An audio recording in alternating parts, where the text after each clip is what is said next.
All right, so today we have for a meeting, Z has graciously prepared for us the Great Greet. It's not a character in a movie, it's what we do. The customer comes in, it's the first interaction with the customer in the store. It's kind of like, you ever heard the saying, you had me from hello? That's kind of what you want out of the Great Greet.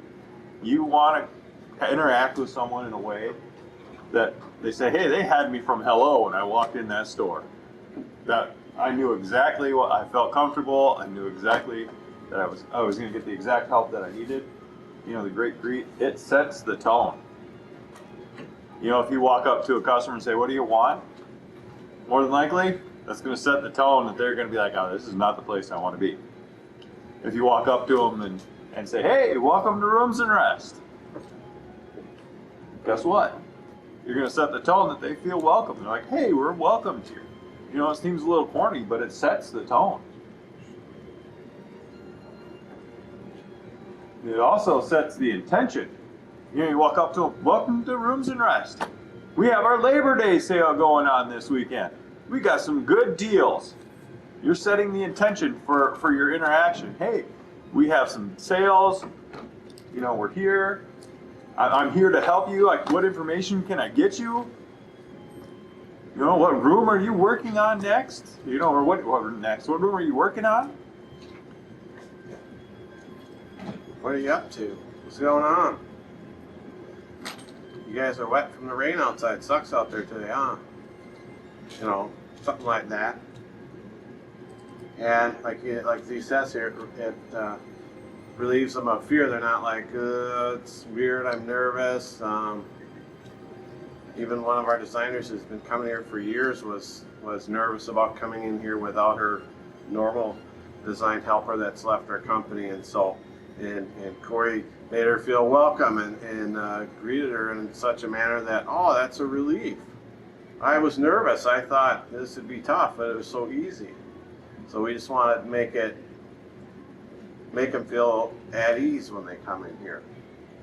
And a lot of times it even gives us, the salesperson, a relief of fear.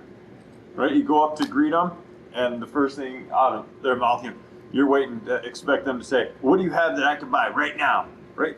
Most customers aren't that way. Most customers are like, I have a room, it needs some help. Right? So it relieves fear on your side too, because you're like, oh great, I can help you. There's your chance to introduce them to the store and a special sales. You can say, we got this going on, we got that going on. We got our clearance stuff, red balloons, we have interest-free financing. Have you been here before? You know, if you go this way, here's this. If you go that way, here's that. That sort of thing. It also reassures them you're in the right place at the right time. Because no matter what store they've been to, I bet you any of those other stores didn't tell them where you ought to be glad you're here now because we have this sale, we have this, and you're talking to me. Instead of the other places where they walk in, nobody talks to them, they don't tell them anything. They come in here, wow, they were right there in that service that they have. You got to remember, you're probably not the first place they're coming to. And if you wow them right here, they could make their decision to just buy here. Just in this greeting, compared to how they were greeted at other places. Right? If they feel welcomed and they feel like Evan says, like they're in the right place at the right time, they're going to buy from you. If they're customers that are buying, they're going to buy from you. Or if this is the first place they go and you do that here, they're going to go to other places and be like, nobody talked to us for 10 minutes. I've had customers come in and I deal with them for an hour here and they're like, well, I got to shop around. And they leave. 15 minutes, they're back. They're like, we went over to the store across the street and you know what? Not one person said hello to us. Nobody treated us the way you did. We came back because of you. I can't tell you how many times I've had someone say, we came back and bought because of you. You treated us right. Same product, they paid more than what the competition had it for because of me. I've heard it. I've heard Kevin's people say it at the desk. We came back because of you. You know what you're doing. You know, because anybody can shop price, and I can go on Amazon and I can order a piece of crap, and in the end, I got a cheaper piece of crap. And no service to go with said crap. So, if they come in here and you're competent and you're knowledgeable, they're going to come to you, and if they have a price objection, you're more than capable of overcoming that. Because, you know, and if you get that customer that's just on price, well, you maybe don't want that customer. You know what I mean? It's like they're just going to shop a million stores and not buy from any of them anyway. What you do is you recognize right away and sniff out the ones that you know are legit and going to buy, and you tell them, you reassure them. They come in right away. Do you guys have delivery? Do you have free delivery? Do you have financing? Do you have stock? All our questions asking for what? Reassurance. Right from the start, am I in the right place at the right time? Did I come to the right store? Yes, you did. Everybody's afraid of making a mistake, going to the wrong place. They got so much money they get to play with. Who am I going to give it to? It's us. Yeah. We have our own trucks. We have our own delivery. We have our own warehouse. We have service. After you buy it, you go buy it at Ashley. If it's $10 cheaper, you know what their service is. They don't have service over there. They walk in, they say, I got a problem with my sofa. Here's the 800 number. Good luck. So we reassure them, and you get me. Z says all the time, you not only get all of our amenities our store offers, you get me. Some of the greatest, fanciest hotels in the world are known by their concierge and their doorman. They go to the hotel because they take care of them. That's us. We're the doorman. We're the concierge. Yeah. Um, Just try to put them in the box. The other thing, yeah, it's going to create the atmosphere you work in. Now, there's something real important with this. You, the salesperson, create the atmosphere you work in, right? Yep. I'll give you an example of what I'm trying to explain here. My pet peeve is when a customer walks in and you say, hey, can I help you? No, Are they right? That's my pet peeve. I'm trying to have a conversation with you, and you're giving me the Heisman and running by, right? No, that's my fault, actually, right? Because now I'm walking up to the desk, they just gave me the hand and walked away. Oh my gosh, it was ridiculous, blah, blah, blah, blah, blah.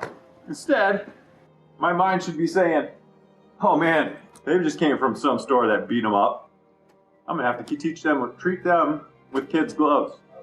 I'm gonna have to be easy on them. When they walk by with the Heisman, guess what? You're still in the greet zone, right? You're not solving their problem yet. You don't know what they need.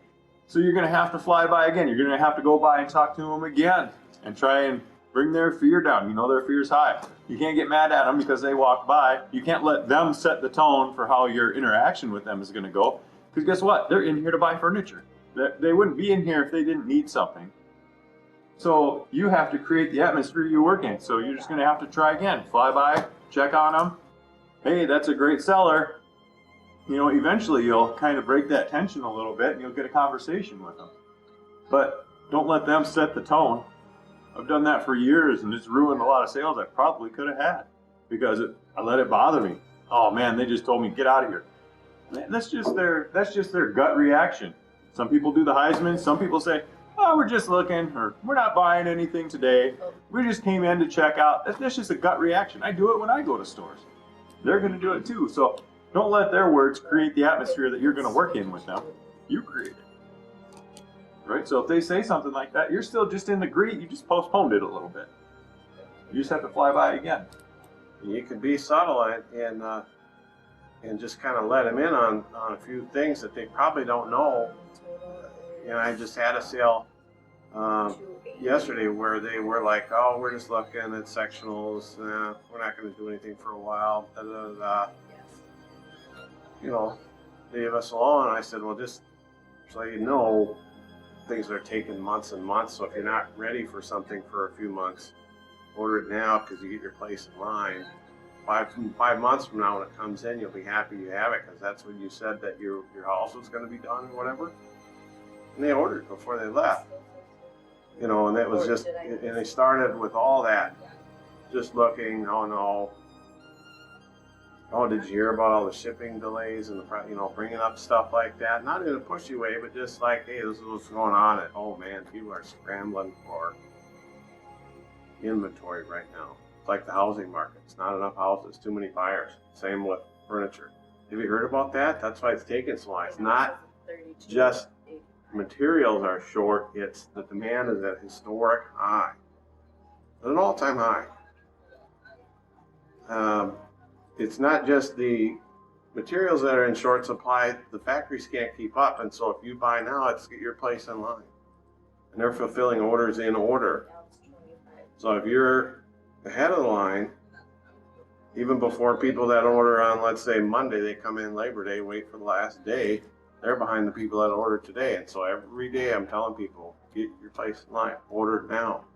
The rarest bird you're going to find during a sale like our Labor Day sale is a salesperson, and actually a competent one. We are sought after. Don't forget that. You're just not another get out of my way dumb salesperson. It's you'll want to talk to me because if you give up this opportunity, I'm going to talk to the next person and you're going to what? Wait in line. People hate waiting. I had people yesterday that had to wait. They actually came up to the counter over here because I had two B-backs come in at the same time. When I greeted them, they're like, we're just going to take some pictures of things. You know, I was like, okay, that's fine. You know, I checked on them again later. We looked at a couple things and like, just let us look. Just let us look. And all of a sudden, they were ready to fire. They were ready to buy. They had their list. They were ready to go. They had to wait. They were sitting on the other side waiting for me because I'm talking to two other customers about furniture. They got tired of waiting. They came over to the counter over here and said, hey, Ryan's really busy. Is there anyone here that can get this started for us? We got some other things we got to do today. They're busy. But guess what? They had to wait for me. Eventually, I got back over here and finished it up. But yeah. And you let people know that, listen, when you're giving me all this, let us look and don't bug us and da-da-da-da, just to let you know, things move a little faster around here during these sales. I'm going to be hard to get to. If you do the look at it in the morning and I'll come back in the afternoon, you might, just to prepare you, not being pushy, but just to prepare you, you might wait a bit to talk to me. Because everybody else is doing the same thing. They're doing the go look at it in the morning and then go think about it and then come back in the afternoon. And then they all come back in the afternoon. And you might wait. Right? And I'll even joke with them and lighten the mood and I'll say, you know, the good thing about in here is there's plenty of comfortable places to sit and wait. And then the people I said that to yesterday, right after I said that, the husband looks at the wife, let's do this now. Let's bring this up now. I don't want to be one of those waiters that he's talking about. You know, you're just letting them in on, hey, I bonded with you. I'm reassuring you. I'm giving you the inside information. If you get in ahead of the crowd, I'll take care of you. I got you. You reassure them. It's just all they want. If they're like this, they just haven't been reassured by anyone yet. Once you reassure with them, bond them, make a better bond with them. Hey, you know, I'm going to go see Luke. You took care of me so well last night. You got to make fast friends. You got to bust through that ice right away because we don't have time to sit and play cat and mouse, you know, for somebody for hours on end. Like not on a sale weekend, maybe on a Tuesday or something. Break those barriers and build that trust. And then it's your first attempt at gathering info. Yeah, don't try to solve the problem in the bond. Just gather info. You know, one thing I always ask, oh, did you just get a new house?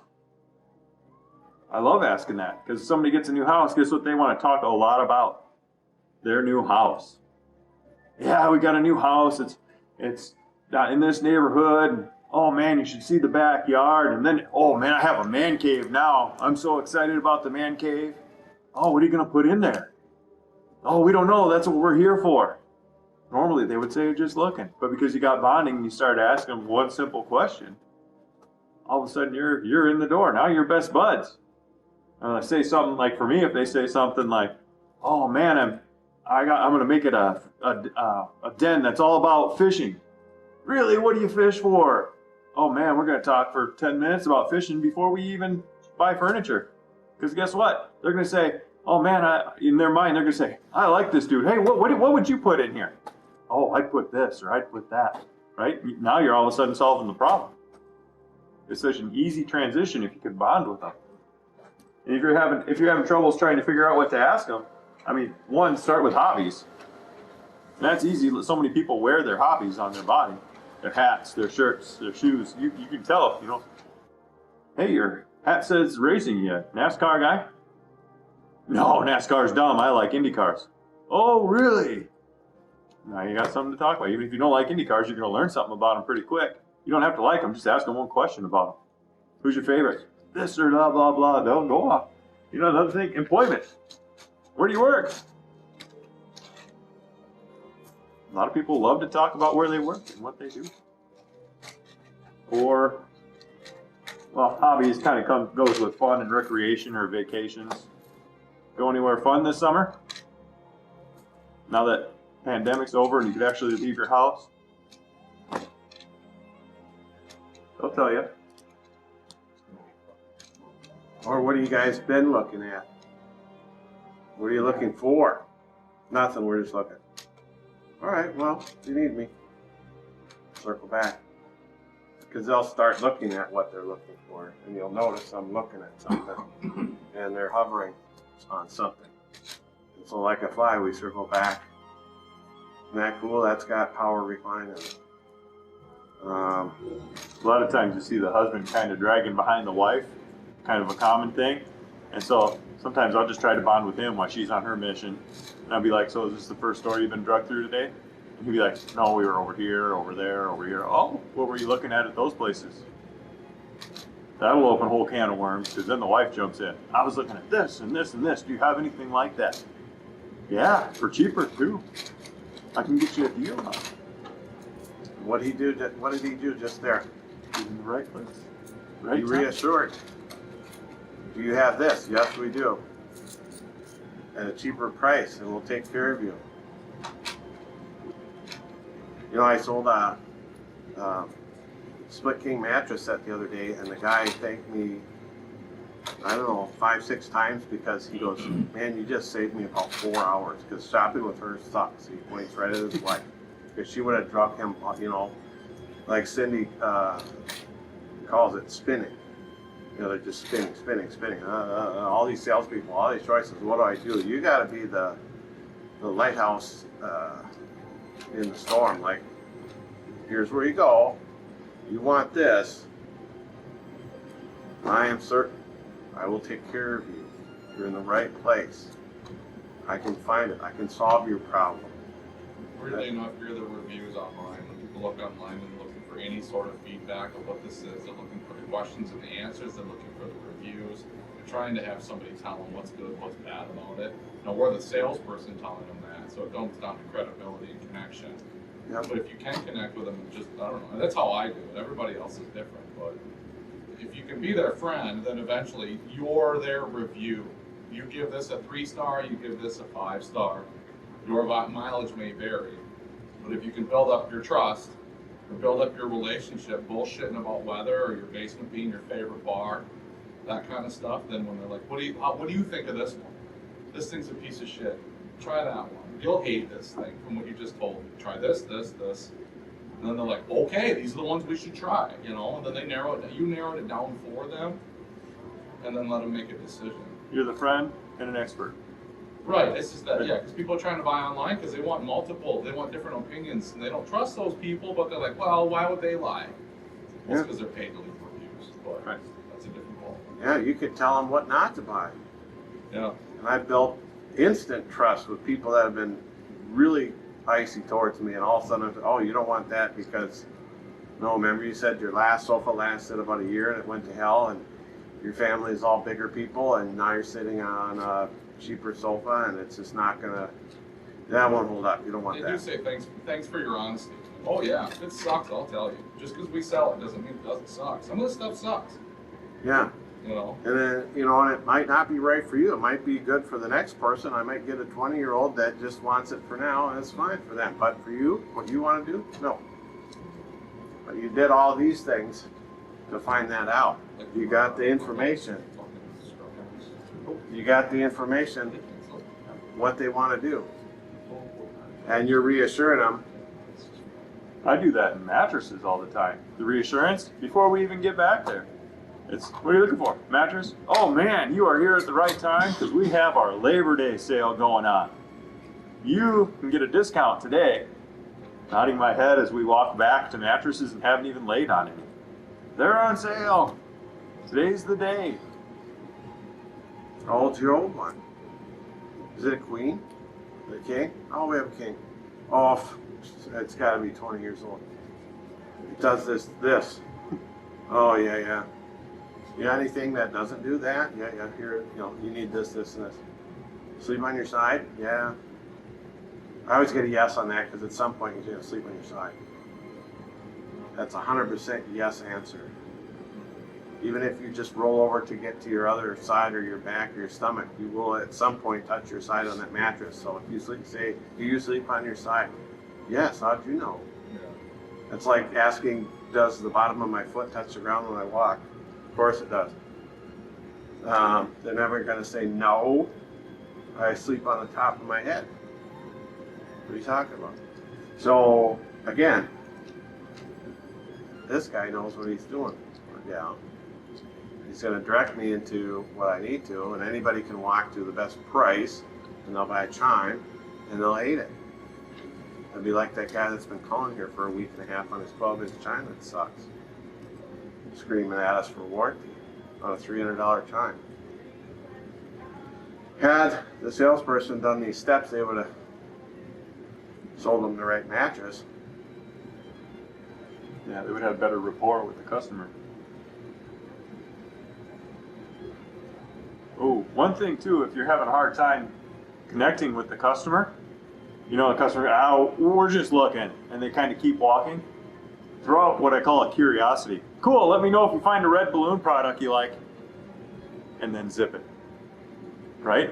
We have products on red balloons. They're going to walk around, they're going to see something with a red balloon, they're going to go, what does red balloon mean? You didn't even tell us what it meant. Guess what? Now they're finding you. Hey, tell us what a red balloon means.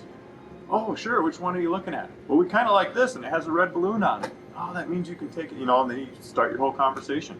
So sometimes you got to throw a little curiosity out there, and that's a good one. Another one is, hey, let me know if you need me to check stock on a particular item. I have some stock. Will do. They'll walk away, and they'll see something. I wonder if they have stock on it. They're going to come find you, right? Lately, that one, we'll keep in mind there's time frames or whatever else. And they stop and they're like, we're looking for bunk beds. How long do those take? Yep. Okay, well, the bunk beds are back there and up there. I have those in stock, but other ones could take a long time. And once these are gone, we're never getting any more. Not really, but probably not. I mean, seriously, anything we have in stock right now, we will not have it in 2 months. We just won't. So those curiosity type things work. But it stops them because then all of a sudden they didn't want anything, and then you're like, well, it takes for ever, or some things do. Yeah. Well, Yeah. which ones? Because we're looking for, and I'm like, oh, okay. Because you are what they're looking for. They are looking for somebody that has the information. I have it for you. Right. I can tell you what's going on with bunk beds right now because you're looking for them. I can tell you which ones you can get and when. I've been telling people too, when they just, you can tell when they just want to look without you to start with, and I say, well, just, they talk about inventory and all that. I'm like, here's the deal. You need to find something you like first. Because I can tell you all the stuff I have, but if you don't like it, it doesn't matter. So just do yourself a favor. Go find something in the store you like if you want to do it without me, and then we can talk about how long it's going to take. Whether it's going to be this year or next. Right. Ha ha ha ha. Seriously. I mean, I'm being honest, but I'm joking. if we boil all of this down into something really simple, it's, I'm the man or woman with the information, Who's the man with the master right? plan? And I'm just letting you know I have that info. That's what all of this boils down to if you were to make it simple. I am the person with the information that you need. That's all this is. And this is different ways of getting to that point. So keep that in mind when you're talking to a customer. How can I get them the information? They don't want to hear the information. How can I get it to them? You know, And they probably already heard that. Just to let you know, everything's taking forever. Yeah, we know. No, you don't. But if they do it like what Corey was just talking about, if you do it like that, where they stop and say, yeah, we've heard that. We're looking for bunk beds. Okay, I know which ones you can get. Oh, the last guy at the last store, all he said was, everything's taking a while. You know, holler at me when you need me. Walk away. And then they prairie dog it and look up and go, where was that guy? I see a bunk bed I like here. He probably never came back. And then they came over here, and then Corey said, I know how quick I can get you that bunk bed, and then Corey probably sold it. And the guy at Ashley is still tending to his coffee or something. He's wondering if they even left the store yet. Yeah, are they still here? I don't know. So that's the difference here, is they're shopping for knowledge. Nobody knows a thing about furniture when they walk in here. We know it.